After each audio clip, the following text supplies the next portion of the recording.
ஆண்டவரின் மக்களே, அவர் மீது நம்பிக்கை கொள்ளுங்கள்.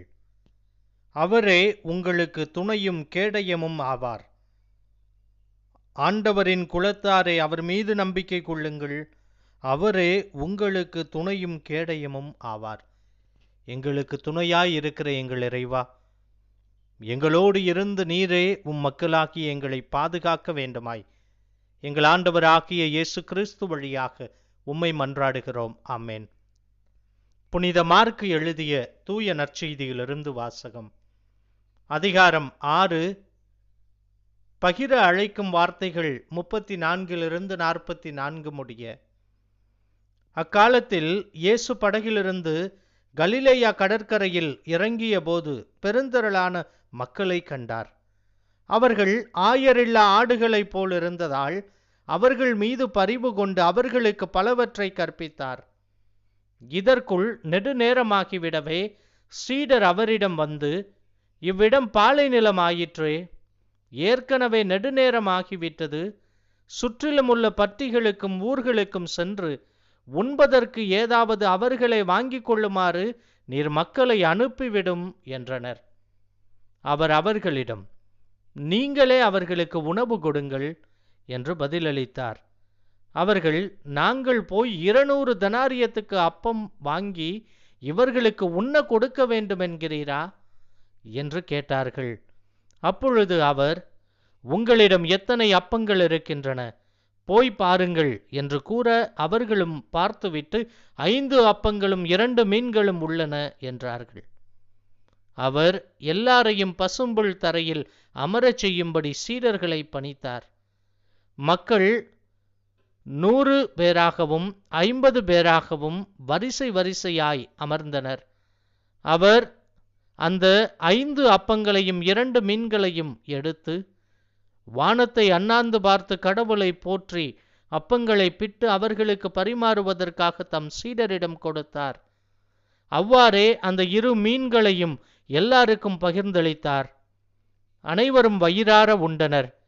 பின் எஞ்சிய அப்பத்துண்டுகளையும் மீன் துண்டுகளையும் 12 கூடைகள் நிறைய எடுத்தனர். அப்பம் உண்ட ஆண்களின் தொகை 5000. இது வாழ்வு தரும் கிறிஸ்துவின் நற்செய்தி. கிறிஸ்துவே உமக்கு புகழ். இயேசுவிற்கு மிகவும் பிரியமான சகோதர சகோதரிகளே, ஆண்டவர் இன்றைய நற்செய்தியிலே மக்களுக்கு உணவு கொடுக்கிறார். அவர்கள் மீது பரிவு கொள்வதை நாம் வாசிக்க கேட்டோம். ஒருமுறை ஒரு சிறுவன், அதிகமாக 15 வயது இருக்கலாம், அவன் தன்னுடைய தாயிடத்திலே சென்று, அம்மா எனக்கு சோறு கட்டி கொடுங்கள், நான் கடவுளை பார்க்க போகிறேன் என்று கூறுகிறான். தாய்க்கு சற்று ஆச்சரியமாக இருந்தாலும் கட்டி கொடுக்கின்றார். நெடுதூரம் பயணம் மேற்கொள்கிறான். அப்பொழுது அங்கு ஒரு பூங்கா வருவதை கண்டு அங்கே அமருகின்றான். அவனுக்கு சற்று தொலைவிலே ஒரு பாட்டி அமர்ந்திருப்பதை பார்த்த அவன் அவரிடத்திலே சென்று, உங்களுக்கு சோறு வேண்டுமா என்று கேட்கிறான். அதற்கு அந்த பாட்டி அவனை பார்த்து தலை அசைக்கிறார். சரி என்று தான் வைத்திருந்த உணவை அவரிடத்திலே கொடுக்கின்றான். அவரும் மகிழ்ச்சியாக வயிறார உண்கின்றார். பிறகு தன்னிடமிருந்த தண்ணீரையும் அவரிடத்திலே கொடுக்கின்றான்.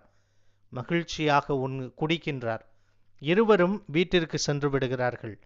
அந்த சிறுவன் வீட்டிற்கு சென்று தன்னுடைய தாயிடத்திலே சொல்லுகின்றான், நான் இன்று கடவுளை பார்த்தேன். கடவுள் ஒரு வயதான பெண்மணியை போன்று இருந்தார் என்று. அதே போல இந்த வயதான பெண்மணியும் தன்னுடைய வீட்டிற்கு சென்று தன்னுடைய வீட்டாரிடம், இன்று நான் கடவுளை பார்த்தேன். கடவுள் ஒரு சிறு குழந்தையாக இருந்தார், எனக்கு உணவும் கொடுத்தார் என்று கூறினார். இயேசுவிற்கு மிகவும் பிரியமானவர்களே, தேவையில் இருக்கின்ற ஒருவருக்கு அவர்களின் தேவை அறிந்து நாம் பரிவு கொண்டு செய்கின்ற உதவியினால் நாம் கடவுளாக இருக்கிறோம் என்பதை இந்த நிகழ்வு நமக்கு தெளிவுபடுத்துகிறது.